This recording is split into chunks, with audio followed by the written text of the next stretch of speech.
Gear up for Sports Talk on the South Carolina Radio Network. It's your final word on sports all across the state. Be a part of tonight's show. Call us at 800-956-7266 or email talkback@sportstalksc.com. Now here are your hosts, Phil Kornbluth, Kevin McCrary, and Tom Hayes. You know, we have to make adjustments according to how the game is played out, how the game is called, and you know, sometimes you can't make them quick enough. It'll be even. It'll be 50-50. Is that right? And the reason I said that was just because we planned this trip on purpose to be at the end, because all along it's been South Carolina's to lose.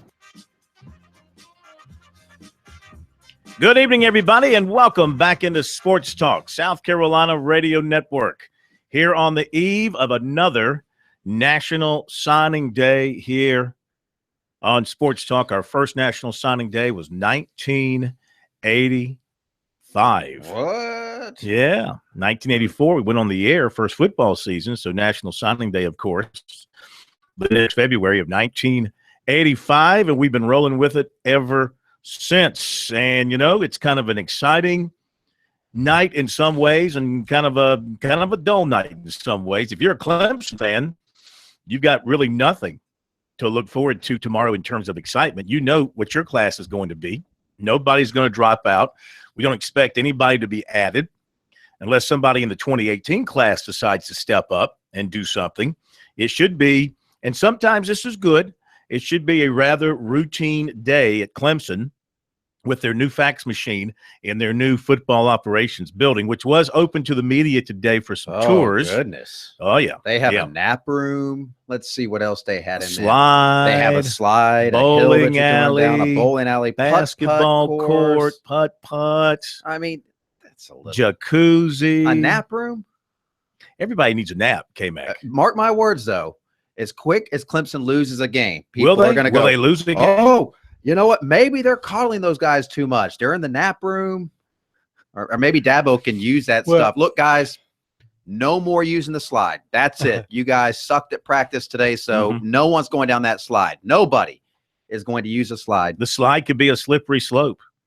Well, the slippery slope is this, but I think Dabo's personality will head this off in that we've seen teams before, Texas being the main one, where the guys who came just before the guys who started doing a lot of winning showed the other guys the work ethic that it takes to win.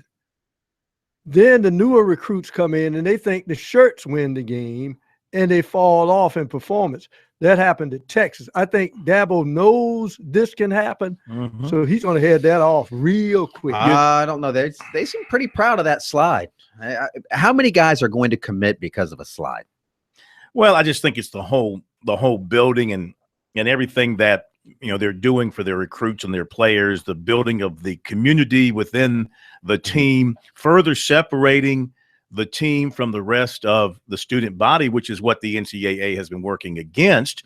Now, this is, you know, if this is where the players are going to congregate and spend most of their time, if you're familiar with Clemson's campus, now this is well away from the main part of Clemson's campus, way back up the hills on the other side of Death Valley, which, you know, this is what they want. They wanted a place where their current and former players and future players could all come to. Everything now will happen there.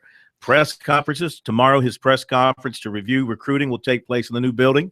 They'll have their locker rooms over there. They'll have all their team meetings there, and they will go right out the building to the practice field. Same thing at South Carolina's coming when they build their new building. Now, I'm not sure. I don't think South Carolina's new building has all the bells and whistles that Clemson's does. I don't think it was conceived in a way that they expect the players to spend all their waking hours there. Yeah. Outside of class and outside of the practice field. It sounds like this is a place that they want their players to be during all their downtime at their choosing. Come hang out at the whatever they're calling the building. Are there going to be girls there? I can't answer that question. I mean, if there aren't girls there, what college kid's going to want to spend all of his waking hours there? I mean, this day and age, I'm sure a very good video game will overtake the desire to hang with a pretty woman. Come on. Yeah, nice try. Maybe for Corn. He's a Frogger champ? Did they have Frogger when you were playing video games? Foosball.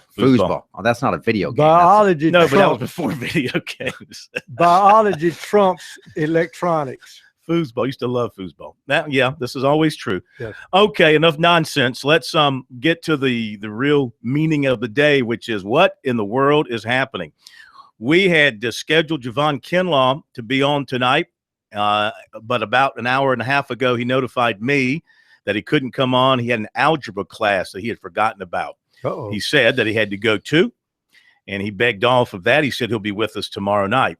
So I'm assuming that everything is still on the up and up with him, with South Carolina moving forward. The Gamecocks are not going to get Devontae Wyatt, a player I thought they would get from nice call. Decatur, Georgia, as he decided to stick with the Georgia Bulldogs, the second team that he committed to. He originally committed to South Carolina, of course, then he flipped to Georgia. Then he went 50-50, and now he is apparently going to sign with Georgia tomorrow.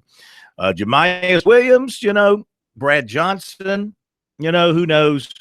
I think South Carolina will get both of them, but I was wrong on Devontae Wyatt, so who knows? I'm only going on your gut due. instinct. That means you're due. Well, the more you pick in one, it's sort of like the Mike Morgan theory of playing Russian roulette. If you just let one color come up enough times in a row, then bet the opposite color, you're bound to get it right. Russian roulette? You mean roulette? Well, it's a completely different game. If you play Russian roulette and the color red comes up, roulette. What kind of games do you guys play? Click. Corn's hardcore, man. Click. Doesn't anybody play for blood anymore?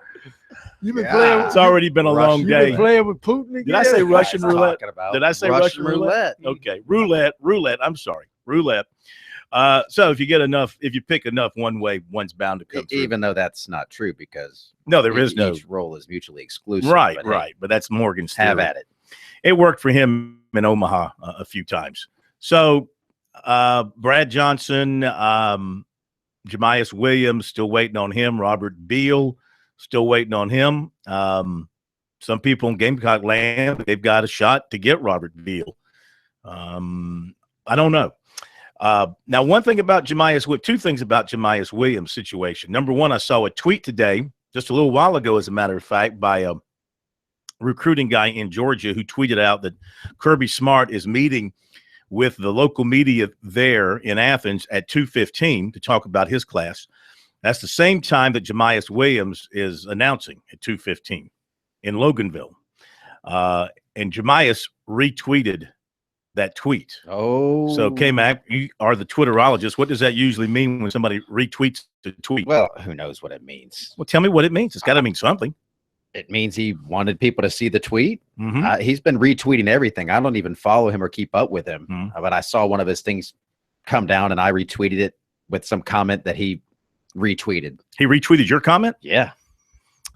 I think he's going to Georgia. Mm-hmm. I'm just going to go opposite of you, and that gives me a pretty good chance of being right. So you think Williams to South Carolina, so I'll go Georgia there. Mm-hmm. Brad Johnson. He's going to Virginia Tech. Mm-hmm. Javon Kinlaw. Southern Cal. He canceled on us tonight for algebra. Come on. Oh, I could do algebra or do a radio Jordan show. Carty. I feel real good about algebra. Feel real good about Jordan Carty tomorrow morning going to South Carolina. By the way, I give a shout out to our boys over at the State and Go Gamecocks. For those of you who want to follow, they will be at Jemias Williams, and they'll be at Brad Johnson, and they'll be at Aaron Sterling tomorrow, and they'll be doing the Facebook Live thing, as long as they can get a cell signal from inside the building where they will be. So if you want to, there'll be a lot of different sources out there. I'm just telling you, if you want to follow one, a good one would be Go Gamecocks in the State as it pertains to those Gamecock prospects. We'll go over all the recruiting stuff for you a little bit later on. Your thoughts here on National Signing Day Eve. Feeling good, Gamecock? Feeling good, Tiger? Or I'm sure Clemson fans are feeling pretty good. Gamecock fans mostly out to you. How are you feeling here on the eve of this National Signing Day? Optimistic, concerned, upbeat? Will Muschamp be the closer that he is supposed to be tomorrow and get some of these things done? If they can get the rest of the guys that they want to get, they can have a very strong finish. We'll be right back.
Catch me outside, how about that? How about that? How about that? How about that? How about that? Catch me outside, how about that? How about that? How about that? Catch me outside, catch me outside, catch me outside. Jared's getting cute with the bumper music. Absolutely. Courtney, you like the song? I do. Who is she? It was a girl on Dr. Phil the other day. Is that right? Yeah, it's a viral YouTube video now. And what was her issue with Dr. Phil? Like, did she hate her parents or like murder somebody in her troublemaker. family? Yeah, or she's trouble? 13. She bought a stripper pole with her mom's credit card that she stole. Stole the car. couple tattoos at the age of 13. Oh, she beat her mom up and dragged her down the stairs by her hair. I think that was something. Jared's been singing that song all day. Yeah. So. His new favorite song. All right, 800-956-7266 is our phone number. Wide open for your calls tonight here on National Signing Day Eve. A reminder that we'll be up and at 'em tomorrow morning at 7 o'clock on our website, SportsTalkSC.com, and on Twitter at SportsTalkSC, passing along any information pertinent to us that that's good for the teams that we follow here in the state. So we invite you to follow along with what we have for you tomorrow. Also, coverage tomorrow of Will Muschamp's news conference at 3 o'clock tomorrow. And Dabo Sweeney is meeting with the media tomorrow. I believe it's about 4:15 or so at their new football operations building. So we'll have all that covered for you tomorrow night on Sports Talk. So make plans to follow along during the day as you try to focus on your job, but also keeping an eye on what's happening in recruiting. Again, as far as Clemson is concerned, the hay is in the barn, as they say. So it should be a fairly routine day for the Tigers. The Gamecocks still have a number of guys out there who will be making their decision known tomorrow. Jordan Carty, that's at going off the top of my head, I believe that's 9 o'clock tomorrow morning. Aaron Sterling, I believe, is at 10. Jalen Twyman, South Carolina or Pittsburgh, I talked to his coach this afternoon. And he really couldn't tell me a whole lot except that he's going to announce tomorrow. I believe that's in the morning over at the high school in Washington, D.C. Brad Johnson is at noon tomorrow at Pendleton. Robert Beal in Sewanee, Georgia is around, I believe that's around 10 o'clock. Jemias Williams is 2:15. And Javon Kinlaw is supposed to sign first thing tomorrow morning at his junior college there in Mississippi, Jones County Community College. So those are the ones that we are tracking from that standpoint moving into a National Signing Day. So it could be, if you're South Carolina, it could be a very good day. If they finish with Carty and Sterling and Johnson and Williams and Kinlaw, those are the ones I think they can finish with. That's 25. That puts them right on their number because counting Jemias Williams, they're sitting on 20 commitments right now. So that's 6 more people. Williams is already in the fold. That's 5. 20 plus 5 is 25. So that puts them right there at the number. If they were to get Robert Beal, they're not. The guy said he's 100% in with Georgia. Why are we talking about? Well, because I really they have a better chance of getting Jessica Beal. That's good, K-Mac. Thanks. You're getting better at this. I've been thinking about all day. I really don't believe anything a kid says in the last 48 hours to 72 hours of signing day. I don't believe a thing they say. I mean, he looked us right in the eye and said he's 100% Georgia. But you believe Javon Kinlaw? Yeah. Okay. I just want to make sure that we're consistently and consistent. But he's 2 years removed from high school. But Javon's a South Carolina kid. He's been committed to South Carolina before. We all know he wants to be close to home. To me, because I know him more, been following him longer, I believe him. You know, I don't think there's any reason to believe he's going to flip to Southern Cal and go out there. Nice weather. Well, it's nice here. 75 degrees today. Southern Cal. Not as nice as here. Come on. Yeah. Come on. Give me a break. All right, 800-956-7266. Want to open things up and take your calls here through the evening. Little Frank Martin coming your way. Little Dawn Staley. Boy, did they get robbed last night. I would say that I would use another verb to describe what happened to them, but it would be misused. To people who would hear it would be upset that I would use that word. But I would say this: Tennessee. Let's just say if I was what would I use this? If I was putting a board in the wall and I didn't want to use a nail, I would in there.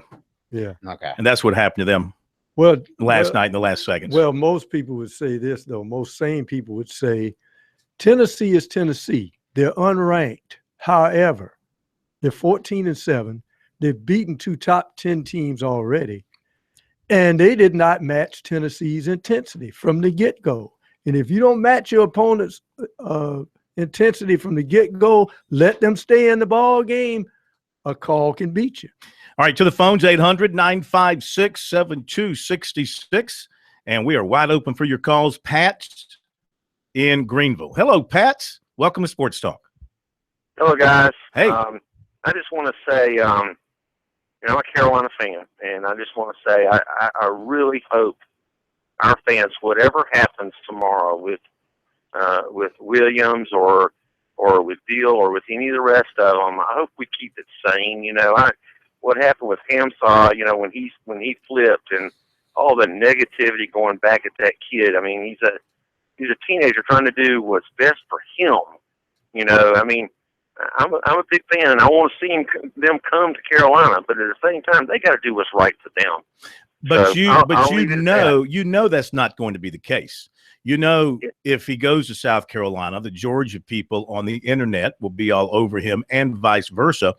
And you're right. I wish saner minds would prevail in these cases and realize that these are still children, and they are making a very difficult decision, and they have to do at the end of the day what they feel is best for them. And you hope that there's no outside pressures influencing them, that they're making this decision within themselves and within their family to make the best decision for them. But look, just go on their timelines right now on Twitter and read the stuff that people are saying to these prospects who are trying to make a decision. I mean, basically on their hands and knees groveling, begging that they come to their particular school.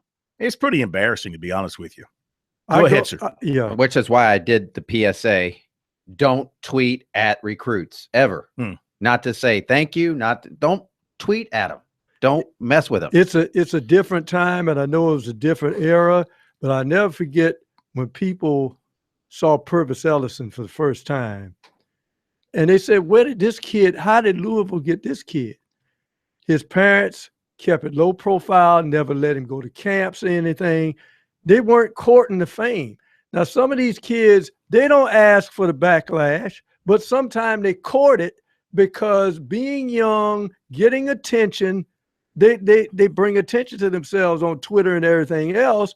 So they should know that with all the adoration, there's going to be negativity coming from the side they don't choose. Yeah, you're right. But they don't know that. And it's still unseemly to be an adult and to criticize a high school kid for the decision he makes about where he wants to go to college. Yeah. Or to make up some reason why he didn't go to your school. Well, he wasn't smart enough. Yeah, we found out this. We found out that. Do something to trash the kid. I mean, just let him go and move on. Well, I see that too when maybe the kid's shy, doesn't speak as well as a lot of young people have a hard time. They get nervous and they don't speak publicly really well, and they get knocked on message boards and on social media. It's ridiculous. And people that do that, they are, just so you know, if you do that, you're entitled to. It's your First Amendment right. But you are, just know this, you are the scum of sports fans. You're the bottom of the barrel. There doesn't get a lot worse than that, than knocking a teenage kid for not playing for your football team. That is scummy. It doesn't get any worse. Anytime, put in your mind, if it's your son or daughter, would you do that to them? Just think about that. My son or daughter wouldn't go back on his word.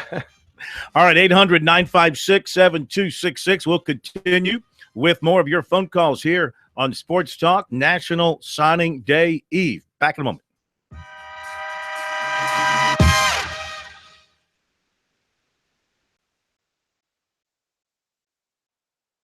Speak publicly really well, and they get knocked on message boards and on social media. He doesn't speak as well as a lot of young people have.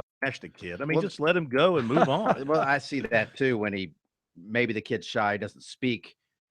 I mean, just let him go and move on. Well, I see that too when maybe the kid's shy, doesn't speak as well as a lot of young people have a hard time. They get nervous and they don't speak publicly really well, and they get knocked on. You're entitled to. It's people that do that. It's ridiculous. And people that do that, they speak publicly really well, and they get knocked on message boards and on social media. It's ridiculous. And people that do that, they are just think my about son that. or daughter wouldn't go back on his word. All right, 800-956-7266. We'll continue with more of your phone calls. And they don't speak publicly really well as a lot of young people have a hard, maybe the kid's shy, doesn't speak as well as a lot of young people have a hard time. They get nervous and they don't speak publicly really well, and they get knocked on message boards and on social media. It's ridiculous. And people that do that, they are, just so you know, if you do that, you're entitled to. It's your First Amendment right.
Sports Talk here on a Tuesday night. 800-956-7266 is our phone number. Talking, of course, about National Signing Day tomorrow. Gets off and running at 7 o'clock tomorrow morning. Those letters of intent will start rolling in. It's still funny. It humors me with all the technology in the world today that they still do faxes for the letter of intent. Nothing through the computer.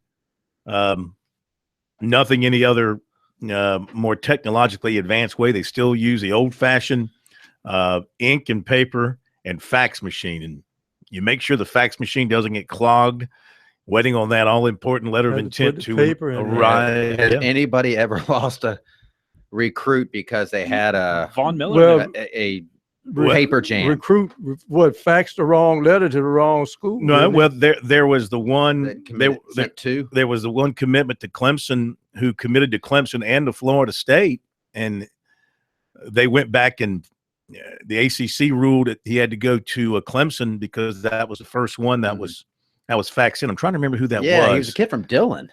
Wasn't he from Dillon? Was it Dillon? Wide receiver. He never panned out. Yeah, I don't think it was Dillon. It was he was an in-state guy. Was he in-state guy? I thought he was. Yeah, you know who it was? It's coming to me now. It was a kid from the upstate. Kid from over in the Spartanburg area. Help us out, folks, if you remember who we're talking about. He was over there. I want to say Broome, Chapman.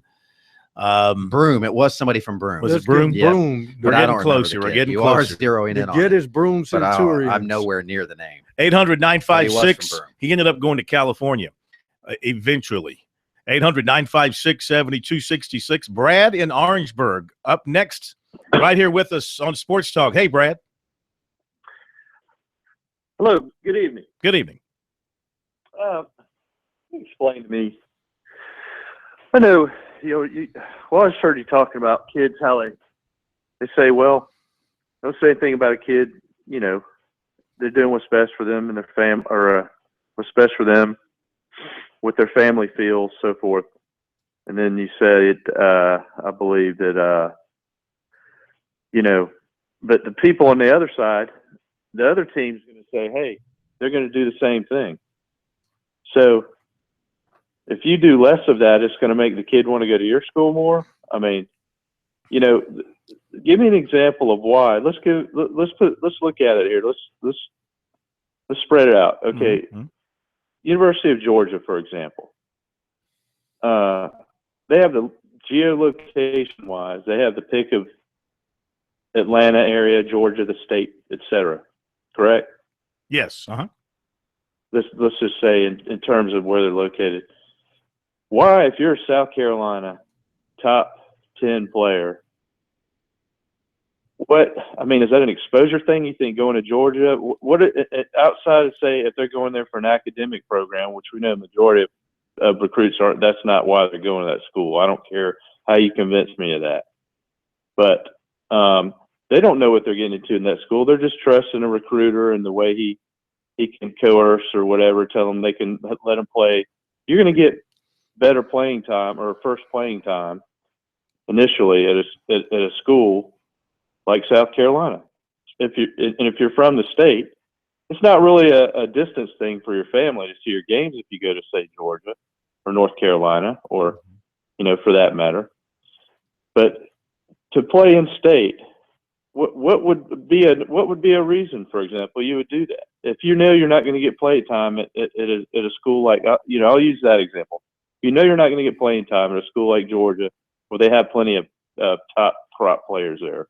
I mean, even though I don't care, they promise, I don't know what they promise each and every one of these players, but how is that, how does that factor in? Because to me, if you're a top player in the state, stay in state. Try, it's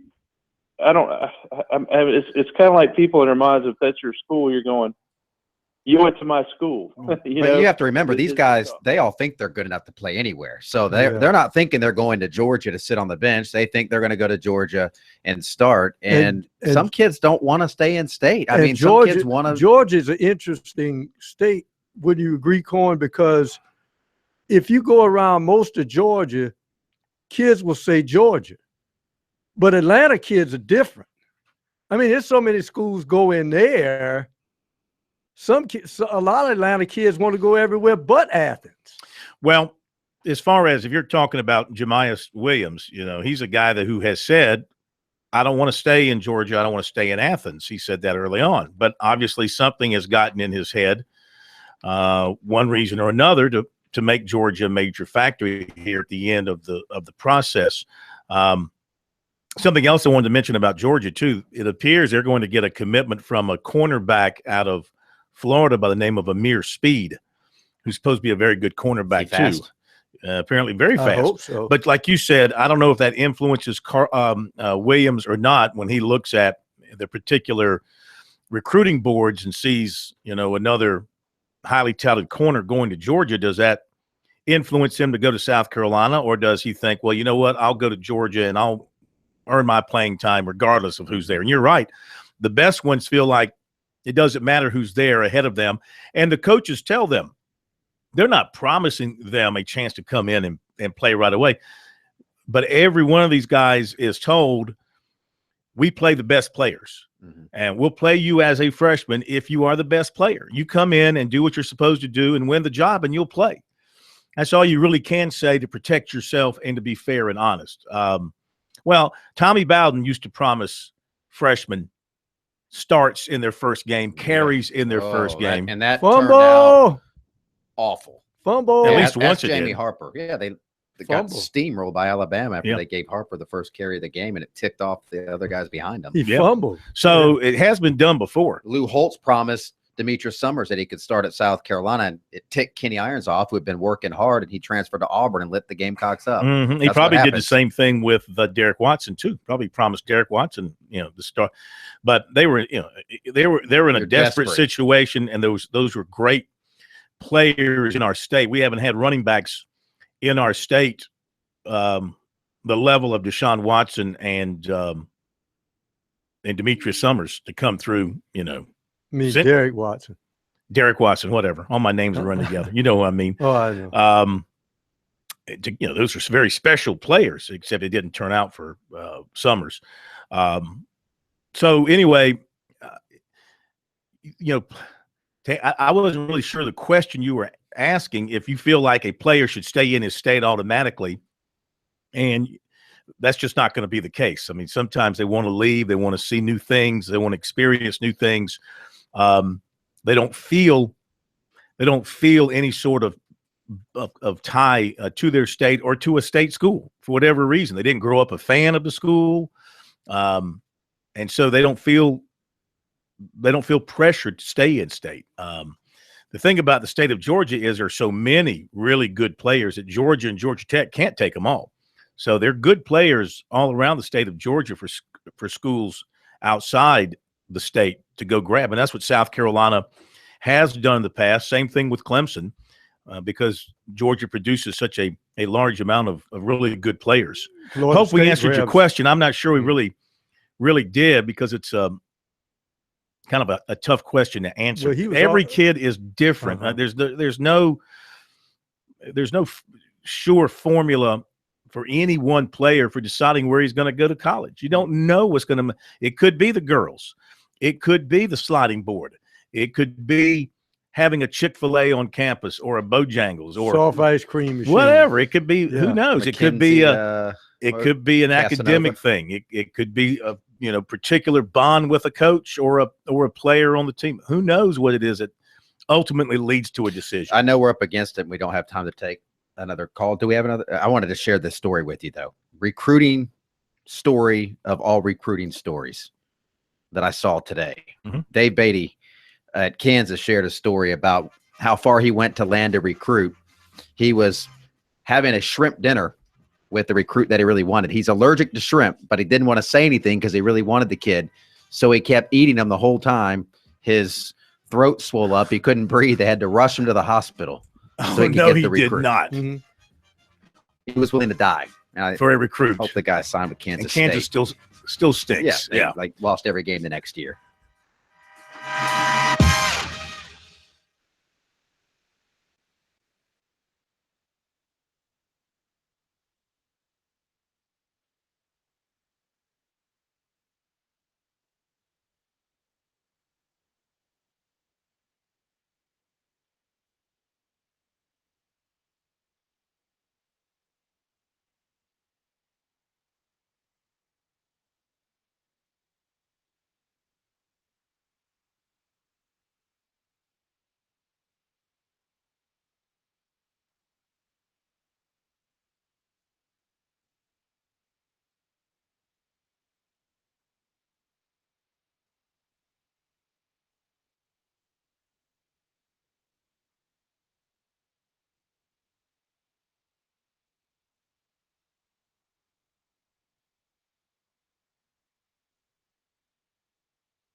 Okay, we're back. Sports Talk, South Carolina Radio Network. Hope you're having a great day. We are here from the capital city, from Main Street, downtown Columbia. Beautiful, beautiful day. Only one more day of hell to go through.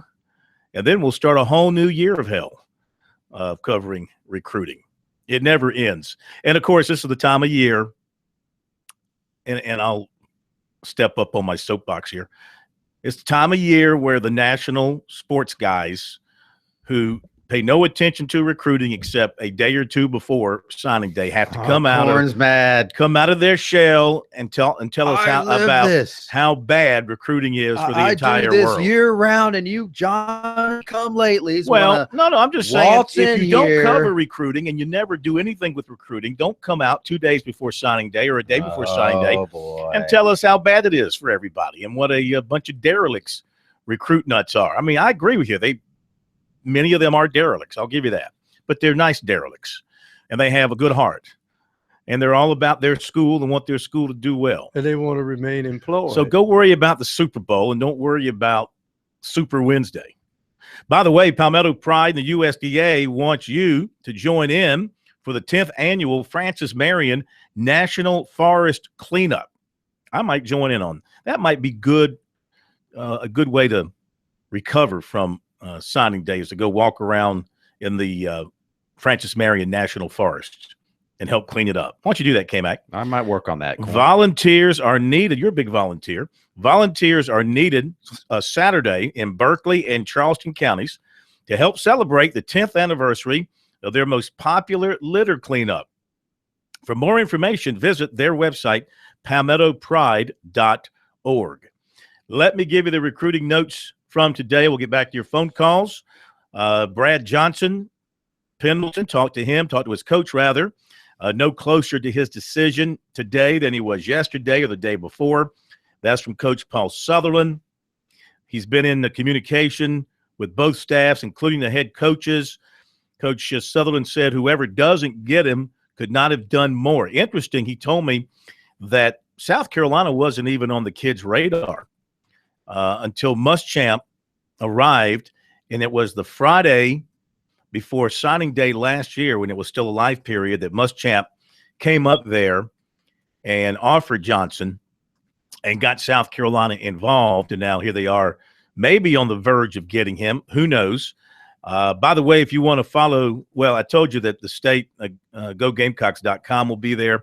There will be other upstate media there as well. Some will be streaming it live, so you can follow that on the internet. USC was not able to flip defensive end Devontae Wyatt of Decatur, Georgia, away from Georgia. His coach told Dog Nation this morning he will be sticking with his Georgia commitment. Defensive lineman William Green of Albany, Georgia, will sign with Jones County Junior College in Mississippi tomorrow. USC has been involved, and they will be moving forward. He's also been looking at Mississippi State. He is at the same school that USC bound Javon Kinlaw attends, and he'll be going there for 2 years. USC offered running back Deshaun Fenwick, 6'3", 208, of Bradenton, Florida. He also has offers from Missouri, Ole Miss, and Boston College. We mentioned some scuttlebutt last night about defensive end Xavier Thomas of Florence and IMG Academy, and just thinking out loud that he might commit to Clemson tomorrow on National Signing Day. So I texted him, reached out to him, and he did respond, quote, "No chance at all. Have no clue where that came from." He said that, of course, he's going to choose either Clemson or South Carolina. That's what he has said. He also said he'll visit USC soon, but did not know when. Defensive quarterback Dakereon Joyner visited USC earlier this month, did not make it to Clemson on Junior Day this past weekend. He has upcoming visits to Georgia and NC State. As for the USC visit, good experience, as Coach Steve LaPrade told us. Had to cut it short because of their football banquet, but he stayed with Ortre Smith while he was up there. He said they always treat him good there. Joyner has also been to Virginia Tech. Tech recruiters were in to see him earlier this month. Clemson recruiter Tony Elliott was in on last Friday. NC State also has been in. Linebacker Dax Holyfield of Shelby, North Carolina, picked up an LSU offer on Monday. He was at USC Saturday for another unofficial, and he thought it went great. He likes Hutzler and Bentley. They were by his side, he said, the whole time. He ate lunch with Muschamp. That was good. He's had the Gamecocks, Virginia Tech, and North Carolina at the top. Stanford is now recruiting him hard. He plans to visit there. USC offered defensive back Jordan Minor of Tampa. Alabama offered defensive end Stephon Wynn Jr. of Anderson and IMG Academy. He was at Clemson last Saturday, also has a USC offer. USC offered defensive end Kingsley Inagbear of Hapeville, Georgia. USC target offensive lineman Dylan Wanham of Stone Mountain, Georgia, was offered by Alabama. Receiver Adonicus Sanders of Fort Dorchester committed to Georgia Tech. Long snapper Ben Reeder of J.O. Mann committed to Western Kentucky. He had a walk-on offer from USC. Dutch Fork defensive back Brian Wilson committed to Wingate. Tight end Cameron Butler of Ridgeview will stick with his commitment and sign with Colorado State. Ben Lippen quarterback Patrick McClure, not sure he'll sign tomorrow. Clemson is now showing interest as a possible walk-on opportunity that might not materialize until January. USC and Virginia Tech also have talked about walk-on spots. He has visited Jacksonville. And USC, of course, had a small group of 2018 targets in on Saturday for Junior Day. One of those was tight end Gavin Schoenwald of Nashville. He also visited for the Missouri game, said the visit went great, really likes Bentley and Coach Washington.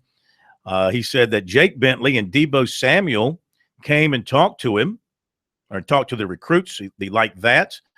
Got another look at the facilities and what's on the drawing board. He thinks Muschamp is doing things the right way. And so South Carolina, he said, will stay around the top for him. He'll be taking more visits. Tennessee, Vandy, Auburn, Georgia, Iowa, Ole Miss are some of his other offers. All right, that's what we've got for now. Of course, you know about the guys that South Carolina is waiting on tomorrow, so we've talked about that. So that's sort of where we stand with things at this particular time. And again, we'll be updating things tonight on the website, SportsTalkSC.com, on Twitter. Use the hashtag STRecruiting. Follow along tomorrow as the signings become known, as players let us know that they've signed.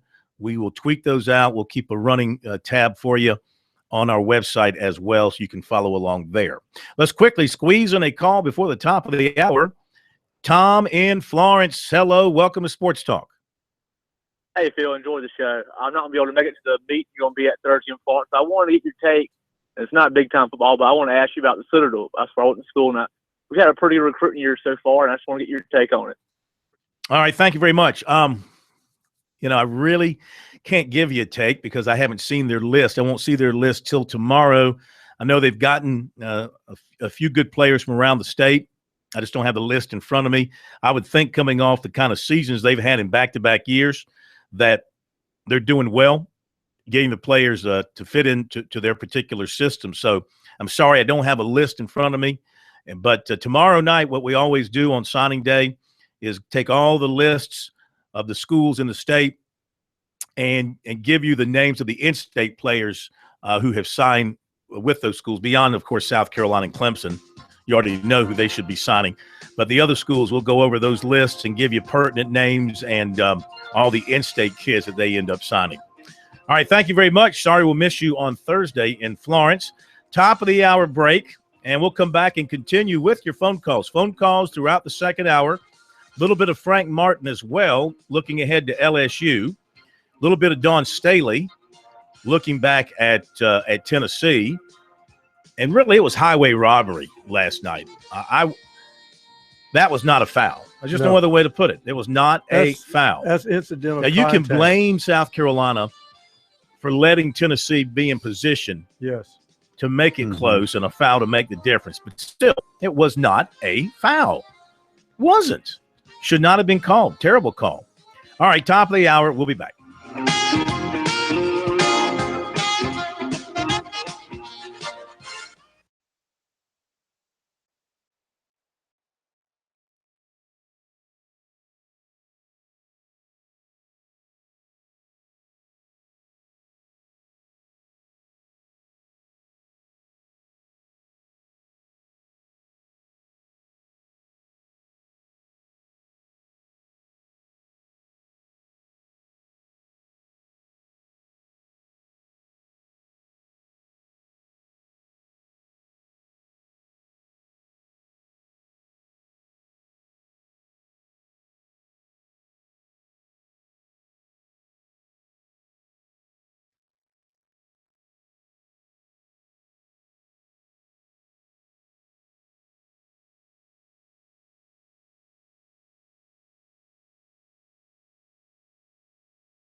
Live from Columbia, this is Sports Talk on the South Carolina Radio Network. Be a part of tonight's show. Call us at 800-956-7266 or email talkback@sportstalksc.com.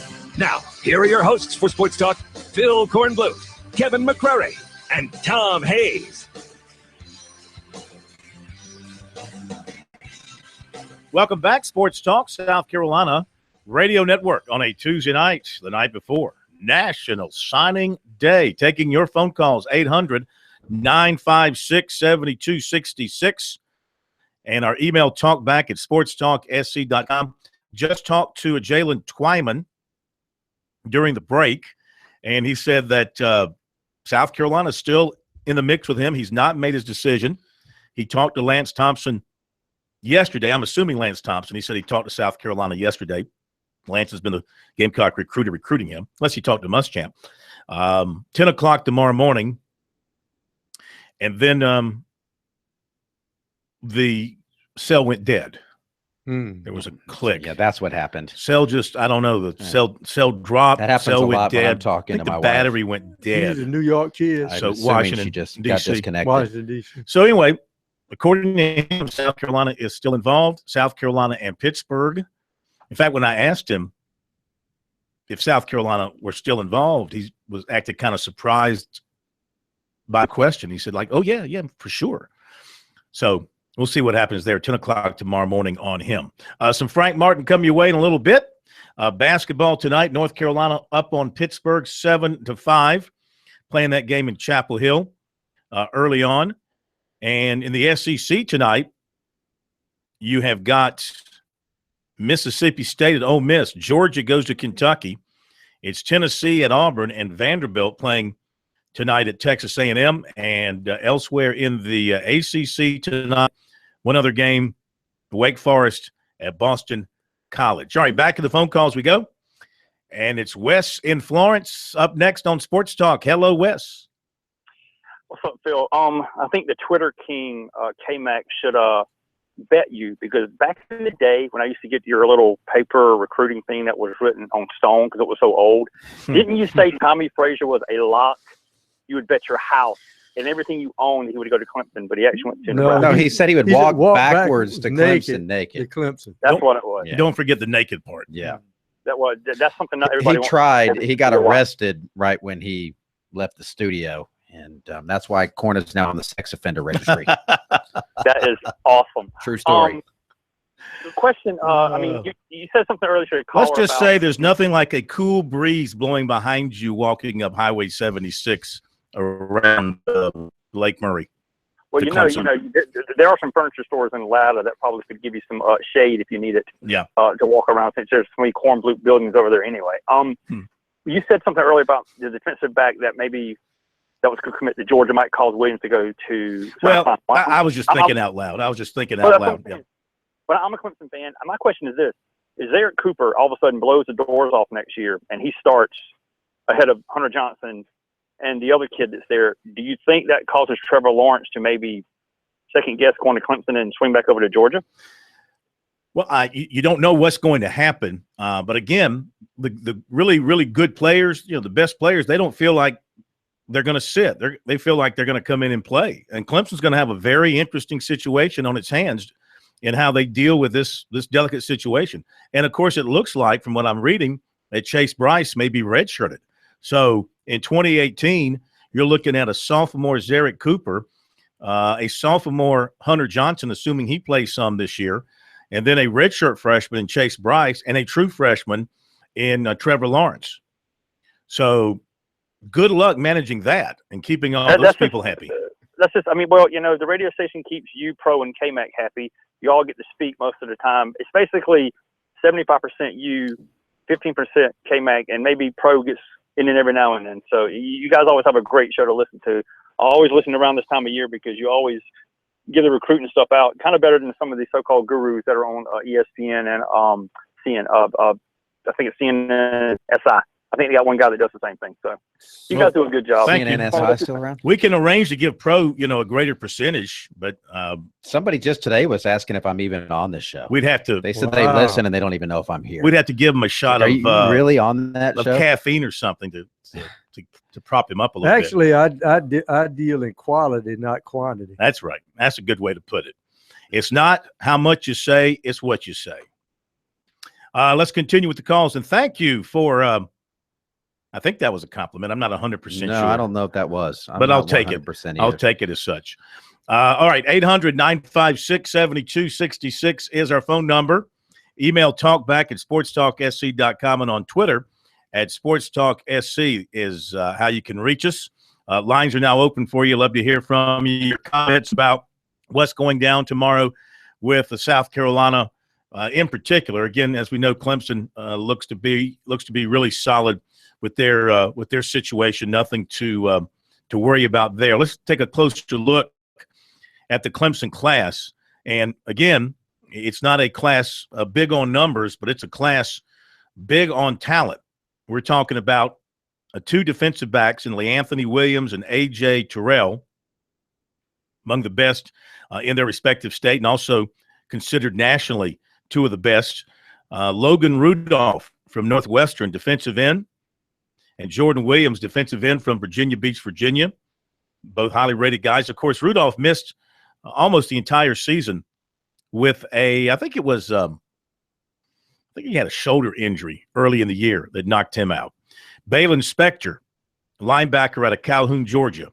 He's a guy that wasn't particularly heavily recruited, but he is a Clemson legacy recruit, committed early to the Tigers and never really looked anywhere else. Justin Foster, maybe the best linebacker in North Carolina, again, a national recruit, Shrine Bowler, and then a linebacker, and then offensive lineman, Noah DeHaan, Matt Bockhorst, and Blake Vinson.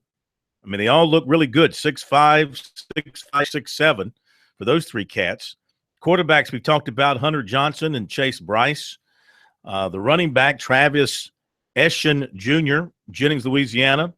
And two stalwart receivers, Amari Rogers and T. Higgins, both from the state of Tennessee. That is a solid class in terms of the quality of the talent. The offers that these guys have individually, I mean, they all could have gone, except for Balin Spector, who knows, had he not committed so early to Clemson and left himself out there, he might have earned more offers as well. But all the others, even though a lot of them committed pretty early to Clemson, they had a bunch of big-time offers. So it's another really good class for Clemson. It's something that Dabo Swinney and his staff have maybe got rolling better than anybody else in the country, would you say? I'm not sure anybody else in the country right now gets their class done as cleanly and quickly as Clemson does. Not a whole lot of decommitments that they have to deal with, not a whole lot of drama. Dabo's approach is up front with the recruits early on regarding commitments and what it means, and they don't have to deal with a whole lot of nonsense here when it comes to National Signing Day. They haven't had that really. I'm just trying to think. They haven't had that in a little while. Their guys lock in pretty early. They use the big junior day like they just had this past Saturday to bring in desired targets and sort of get the ball rolling with them. Then they have another junior day coming up. I think it's in March. Then they have their summer camp, and that's when they really start nailing down their commitments in their first or second summer camp when they bring in some of their top targets. And by the time they hit the season, they're done. Most of this class was put together before August and has held together. I'm trying to think. They had the 1D commitment, Cordarian Richardson, the running back. How dare he? Well, I don't know. I've heard some rumblings of some backstory there with the high school that he's at there in Memphis and some things going on. It might have been a mutual agreement on both ends to go in different directions. But outside of that, there hasn't been a peep out of these guys who committed to Clemson. And this gives them the advantage of focusing their attention on the class ahead. And, of course, they've already got 5 committed for 2018 in a class that, again, will only number about 10 or 12. It'll be another small class next year. We'll be right back.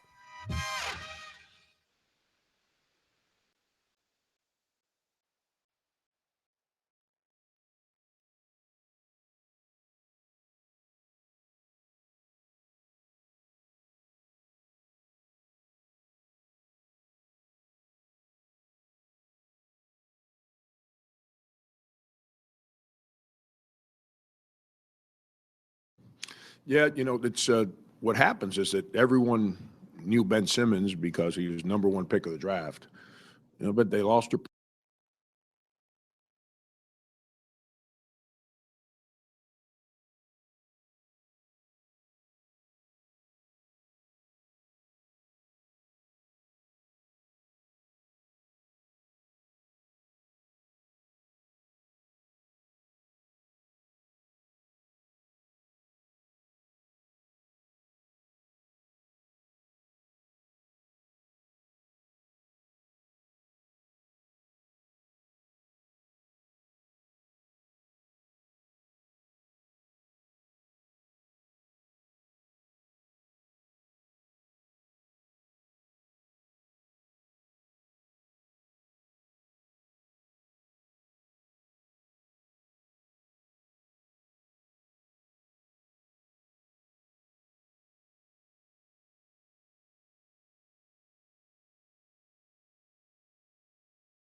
Phone number 800-956-7266 if you have a question or comment for us here on Sports Talk. Coming up, some comments from USC basketball coach Frank Martin.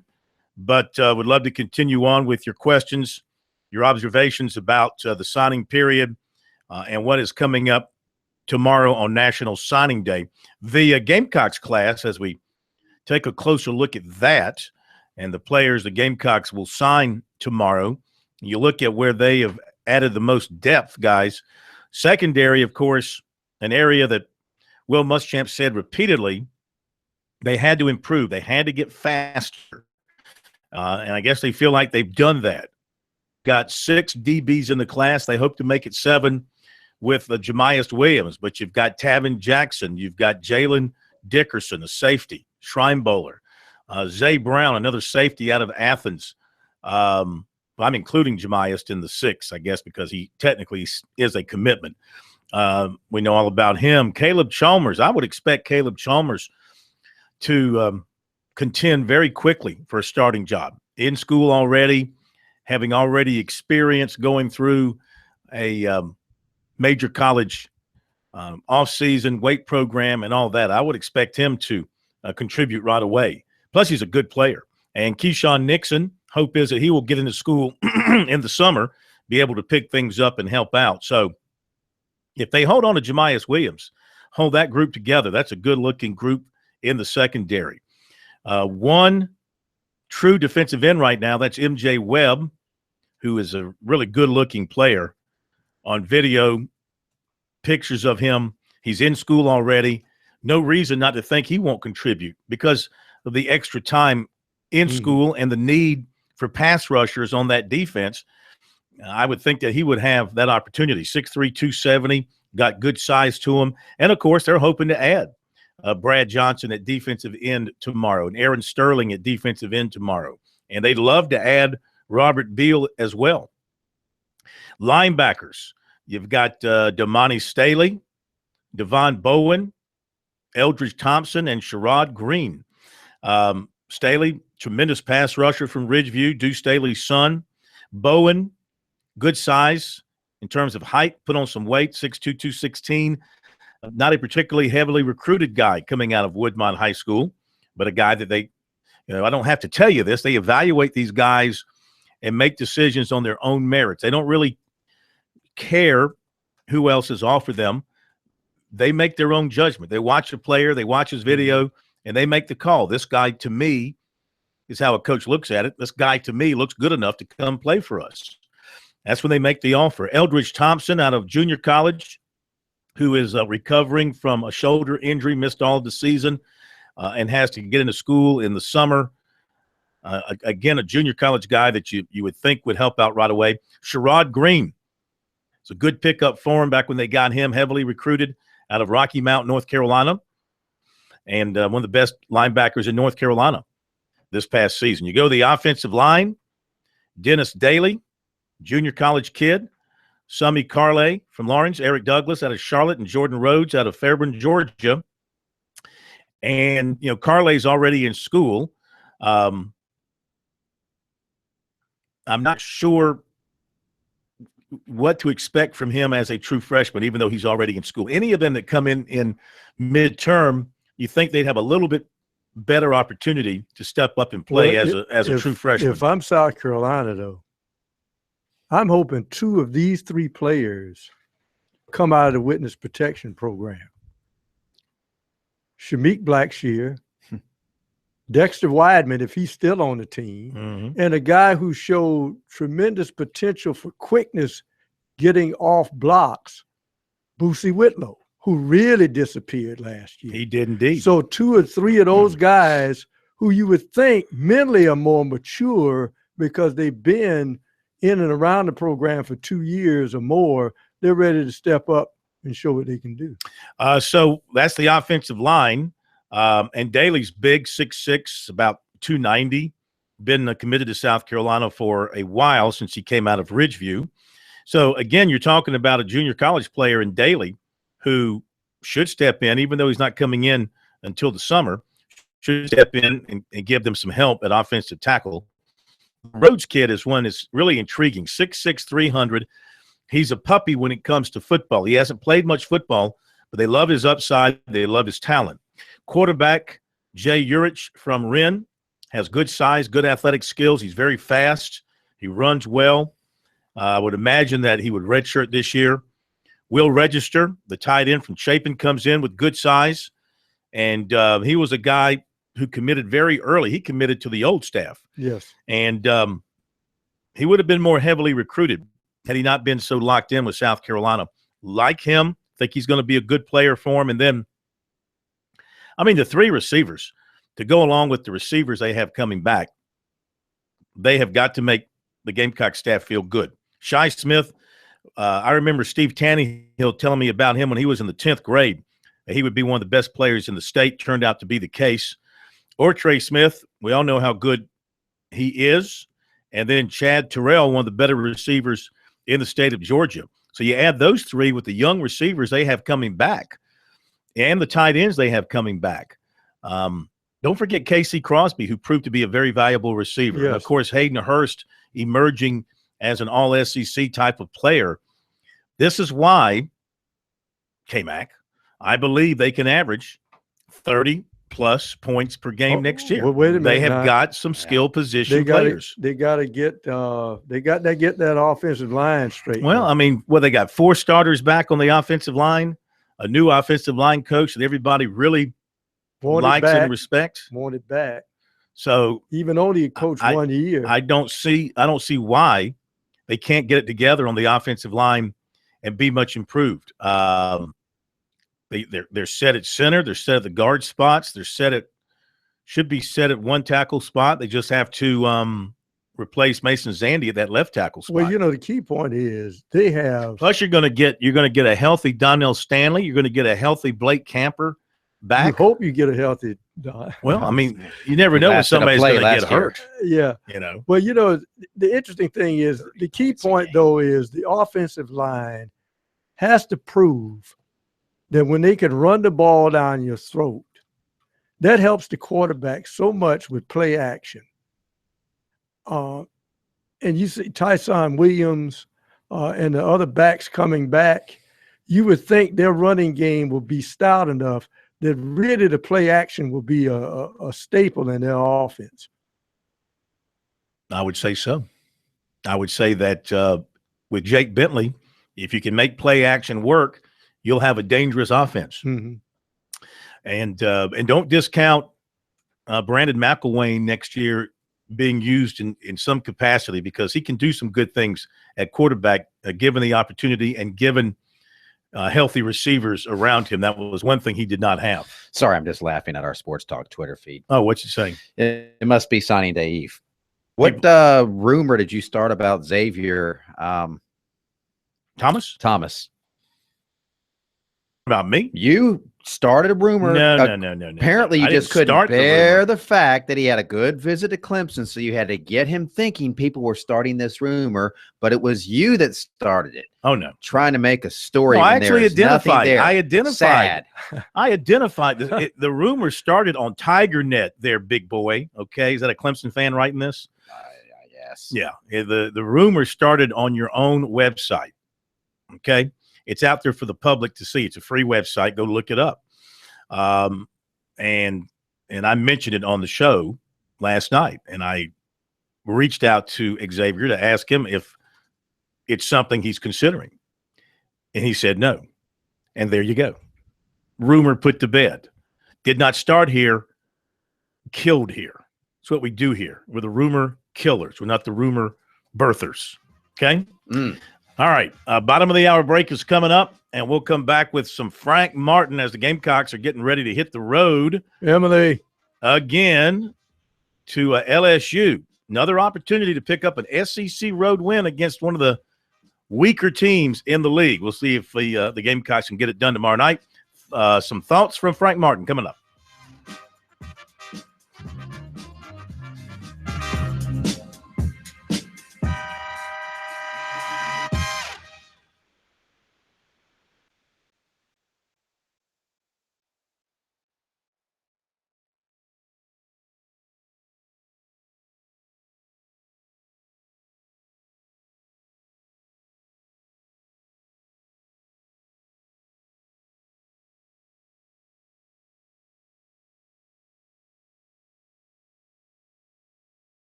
Got a good one going in Chapel Hill. Tar Heels leading Pittsburgh 4 minutes to go in the first half, 29-28. The same Pitt team that's in last place in the ACC is coming off a loss at home to Clemson and a 50-something point loss to Louisville.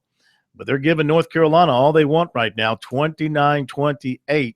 Tar Heels as they roll inside about 4 minutes to go in the opening half. We got one game in the Big South tonight. Liberty 12, Presbyterian 11. So Presbyterian hanging in early.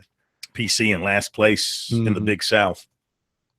PC should really 5 look and 16 at moving to a lower level. Division II. I mean, if you're a Presbyterian fan, what is it that you have to look forward to? What is it that you can cheer about? So you want to move back to the Division II so you can play the Brown Derby again, play for the Bronze Derby. Bronze Derby. Yeah, well, I mean, give your fans something to look forward to.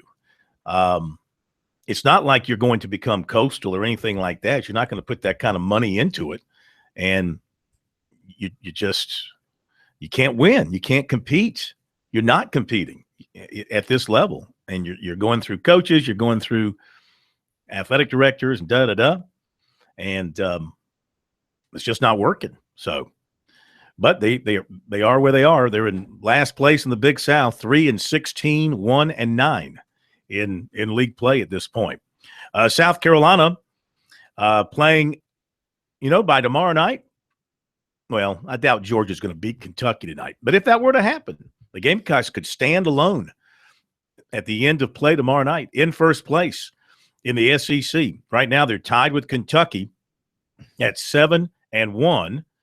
The Gamecocks go to play LSU. LSU's 9-11, 1-7, has lost 7 in a row going into this game. So, again, a game on the road against a team you should beat, but road games are always dangerous. That's a landmine game. And Frank Martin knows that, and here he is talking about what's ahead and a little bit about his team. Obviously, another road game and very talented LSU team, and then host Georgia, a team that we've had some incredible games with over the past 3 years. Heck, you can go back to my first year. It's an absolute rock fight. So I feel bad for you guys. You guys got to keep watching bad basketball, but it's unfortunate. That's what I like to play, bad basketball. So we'll stay on it. Frank, PJ's had a couple of games where the fouls have come out early and he's had to take a lot of time to sit on the bench. Have you seen his confidence wavering, especially as good as he played when Sin was out? No, I mean, you saw him make big-time plays at the end of that Missouri game offensively to help us win. Confidence is not a factor. It's just people are trying to go at him offensively, and he's had a couple matchups, dribble drive guys. And he dealt with that earlier in the year, and then he kind of didn't deal with it, and now he's dealing with it again. I don't mean the fouls. I mean people that are going at him.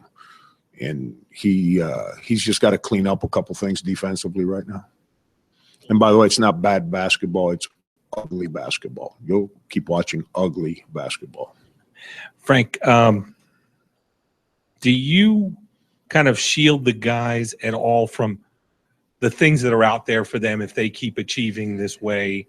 I mean, they probably know that they're tied for first in the SEC. Is it too early for them to worry about it? Do you not want them to worry about it? Do you let them handle it themselves at this point? Yeah, Pete, I didn't talk to them about it when we were in dead last. I'm not going to start talking about it when we're whatever our record is. I think that's a mindset that you create over time. I don't think that's something you deal with this year. The guys have been around. They understand what our mindset is and always has been. The new guys have done a great job of following the guidance of the old guys. I just think that's part of our jobs in today's day and age because of social media and all the different it's what Belichick called it, snap face or something. That's just so many of them. You don't know what's what. If you're not one of those people that's truly engaged in all forms of social media, they're all kind of one and the same. And I think that's our responsibility. I tell our coaches and our staff guys all the time, which is something that I think our guys are great at. we need to communicate with our players every single day about everything. If you don't, someone else is going to communicate with them. So don't get mad when they listen to a different message. But I think that mindset of being excited for who we are, we tried to create that even when our record was not very good. Pay attention to today. Pay attention to getting better today, not what's being said out there. And we didn't throw in the towel when we lost some games and we were written off a couple years ago. I'm hoping we don't get engulfed by the opposite either. That now people actually think that we're a good team that plays ugly basketball, and we don't try to start becoming a cute team. So people say we're better looking.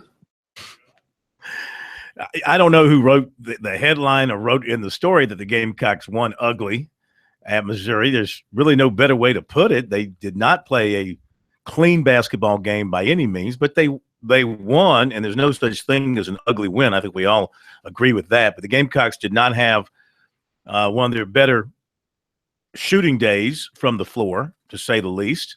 I think they had I got to pull up the stats. I think they had some turnovers and things like that go into the game. But I think mostly shooting. I think, but a win's a win, especially on the road and at a place that they have not won a lot. In fact, I don't think they'd ever won at Missouri before. No, and I think Frank Martin, his career, if you add in K-State, he's only won there once, because that's when Missouri had some tough teams. But it was, they shot 35%. Right. They had 14 turnovers, only 9 assists on their 20 baskets, so a lot of one-on-one basketball. But they did have 9 threes, and they held Missouri. And see, Missouri also shot. They both shot 35%, but Missouri was only 1 of 17 from 3 and had 15 turnovers. So from both sides, it was a pretty ugly game. South Carolina runs you off the three-point line. That's part of their defense. They want you to dribble inside that circle and try to dump it inside where they got more long arms in there, or try to shoot a short jump on the move. So it'll be interesting how it goes forward. But a team, all of your players can't show up for every game. That's why you got to have a bench. Felder comes in the game and he scores 13 for him in the first half, and he keeps them in the ball game. So those are things that fans have to look at. What is your bench doing? When one of the main guys doesn't have it that night, are you bringing somebody off the bench that can help you? Well, and he went on to say more than once on Monday that they have just got to get better play from their interior people. Silva's going to become more consistent. There's some games where he looks like $1 million, and there's some games where they're not getting really much of anything from the freshman bigs that have come into the program, except for Kotzer, who's been okay at times. But again, it's sometimes, and I guess he's suffering through that freshman thing too. The wall. Yeah, maybe so. He had 2 points and 6 rebounds the other day against Missouri. They got to get more production from those guys. And when they do, I don't think Frank wants them taking 25 threes. I think he would prefer not. He's an inside-out kind of coach. He wants the ball down low first. Let's try and score closer to the rim and then send it back out. But they ended up shooting 25 threes against Missouri. Fortunately, they hit 9 of them. That's 36%. So I think you can live with that. As far as rebounding goes, they out-rebounded Missouri by 5. But, they didn't get much out of Blanton. 2 points, 2 rebounds in his 18 minutes. Guillet, no points, no rebounds in 7 minutes. Those are projects. Well, he doesn't see them as projects. He sees them when I put you in the ball game. I expect something to come from this. Keita's not playing right now. He's sitting. Yeah, he's a freshman. Well, he expects at this stage of the game progress, and he expects contributions. This is the coach talking. I'm not making this up. He said he has to say we got to start getting some production from the inside people if they want to do what they think they can do. All right, we'll be right back.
Well, when you don't have your bigs out.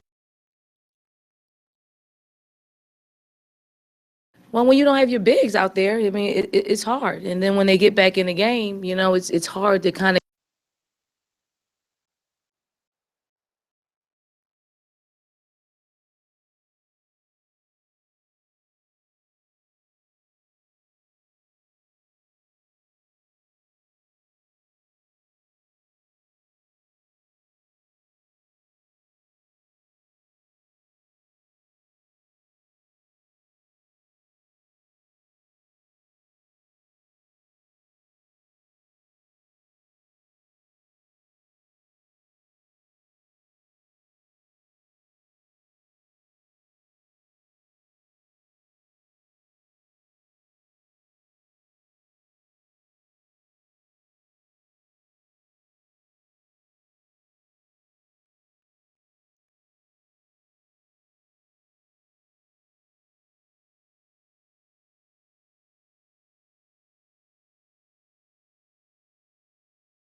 All right, final minutes here of Sports Talk on this night before National Signing Day. K-Mac, you have been having some fun.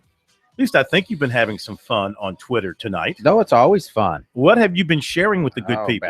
People have been sharing things with us. I mean, I had my little spiel about fans tweeting at recruits to beg them to come to their school or to chastise them for not coming to their school. Something you don't think is a good thing to do. No, I think that makes you it's unhealthy. Pretty stupid, actually, as a sports fan. But and the reaction to that was well, what does Phil do every day?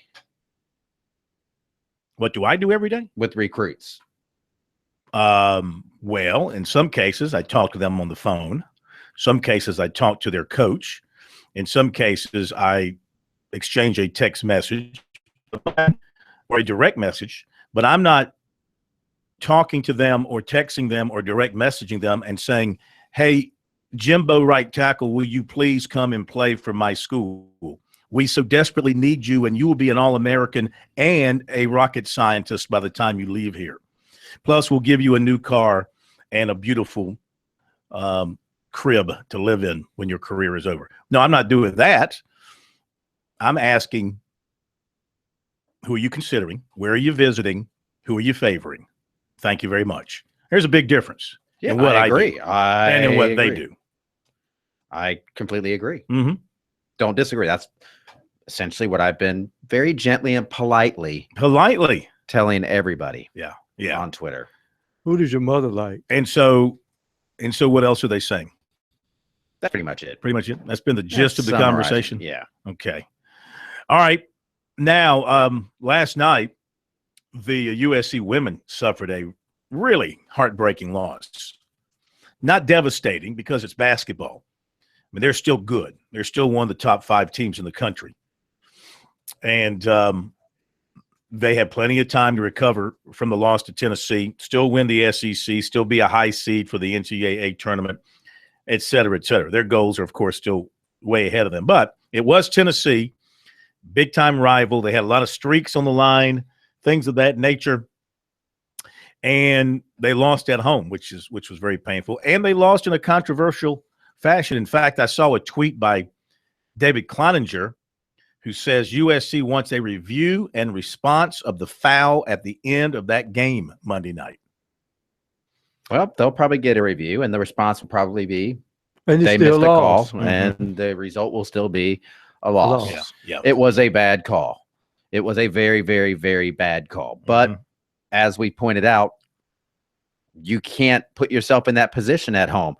You were in that position. Why? Because Elena Coates and Asia Wilson were in foul trouble for most of the game and couldn't contribute much, especially in the first half. And it was a closer game than it needed to be. And that's why the officials were in a position to dictate the final result. But you got to make the plays in the first half of the game. And some people would say they were in that position because of some ticky-tack fouls on the bigs early in the game. Well, the absence of the big certainly hurt the Gamecocks. Don Staley would agree with that. Well, when you don't have your bigs out there, I mean, it's hard. And then when they get back in the game, you know, it's hard to kind of get the flow. Obviously, we're playing a freshman point guard that's learning the game, and I'm glad she's getting to go through these experiences. You know, but we got to do a better job just calling plays for her from the bench, and we'll get better with that. But you know, she is she is someone that is learning and growing, and I like, and I'm encouraged by what I see. I mean, she played 38 minutes, so part of it is a little fatigued as well. But you know, sometimes it's like that.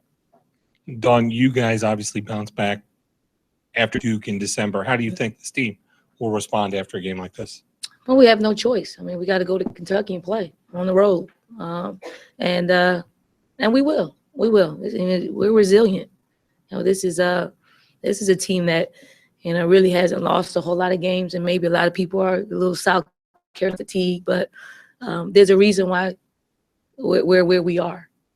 You know, because we're resilient, we're tough, we bounce back, and you'll see a team that take the floor on Thursday that's ready to get back to their winning ways. Coach, there's a lot of probably negative things you can take away from this game, but the play of Bianca Cuevas in critical moments, what would you say about her being able to step up and deliver several big shots and key free throws down the stretch to give you guys a really good chance of sending it to overtime? I thought B came in and gave us some great minutes. I think it's, you know, that kind of game in which she, you know, she doesn't have to think a whole lot. She can just play off of what she does naturally. And I thought she put us on her back and got us back in the game and gave us a shot to win. Coach, throughout the game, there seemed a lot of tense moments you get from the crowd, not happy with some of the calls going against your team. How do you think it impacted the flow, the emotions of your team throughout the game? I mean, it was just part of the game. I promised our staff that I wouldn't go there, and I'm not going to go there. But it's part of the game. I just want to make sure that that we learn from it. You know, that we learn from it. You know, we have to make adjustments according to how the game is played out, how the game is called, and sometimes you can't make them quick enough. All right, Dawn Staley, after the loss last night by her USC women to Tennessee, I'm sure they'll bounce back and get on another roll and be a major factor in the SEC race here down the stretch. Want to mention that Brent Musburger tonight calling his final game, Georgia, Kentucky, at is it 8 o'clock or 9 o'clock tip? 9 o'clock. 9 o'clock tip. So his illustrious play-by-play career will come to an end. He has spent the latter part of it exclusively in the SEC, working with the SEC network after, of course, being the major play-by-play guy for CBS for all those years. And he is a wonderful sportscaster, no doubt about it. I personally like his work in the studio more than I liked his play-by-play. His play-by-play is fine, and he had some memorable calls. He was on the call of the Doug Flutie pass in the Miami-Boston College game that time. He's the one, I believe he's the one that coined the phrase, if I'm not mistaken, I think one of his pet phrases was, "You're looking live." He would do that, of course, at the opening of broadcasts, both in the NFL and college. And a bow to his other career before television as this story unfolds, because he was a newspaper man. And I want to say, I think I'm right on this. Is he not the one who coined the phrase at Clemson, the most most exciting 25 seconds in college football? The Tigers running down the hill. I think he coined that. Got caught with a little traveler there in Clemson once, too. A little what? A traveler, a roadie. What's that? Open beer. Oh, why didn't you say so? I did. You used a language that I don't understand. Roadie. Whose fault is that? What's kind of scary though? But you think of all the years he was at CBS, but he's been with ABC, ESPN since 1990. Yeah, but that we talked about this once before when this was announced. His studio show with Phyllis George and Jimmy the Greek and Irv Cross, they were trailblazers for that time and really helped to take the NFL television coverage to a whole new level. So he's a Hall of Fame broadcaster. I don't know why right here in mid-season is an odd time to call it quits. I don't know if there's anything behind the scenes.